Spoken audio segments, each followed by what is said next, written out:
I mean, forging is fun, but it's a hassle. It's hot and it's noisy and it's messy. So I would say grinding is probably one of my favorite parts, where you like dial in the geometry, you profile it, you see the knife come to life, more or less.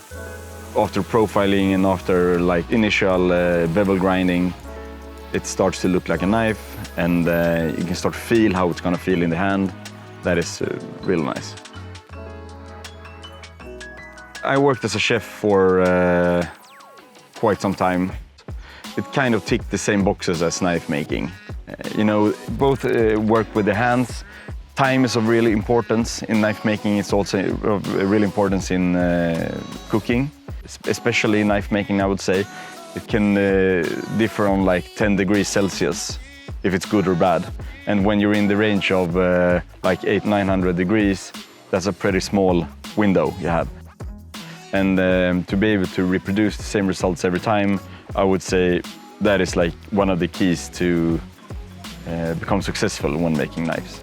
And that's the same in the restaurant as well.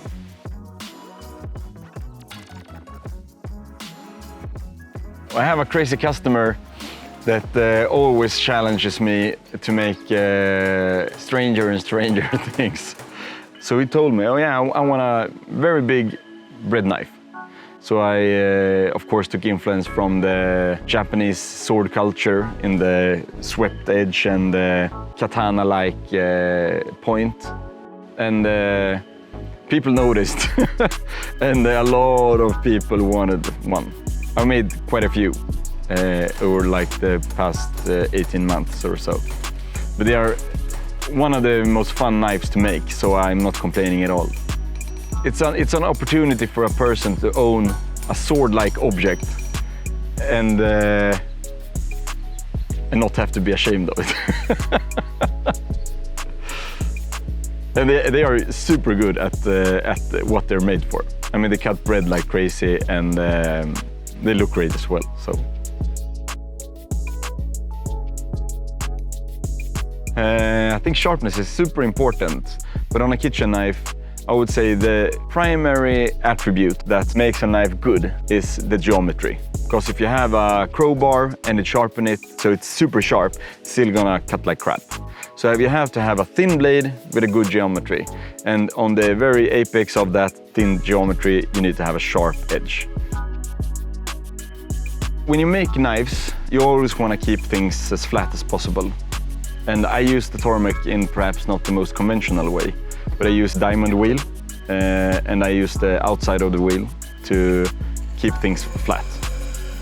When using the belt grinder, you think it's flat, but it's not actually flat, it just looks flat. But when you use a diamond wheel that is flat, you make sure things stay flat. So it's actually a pretty big part of my process.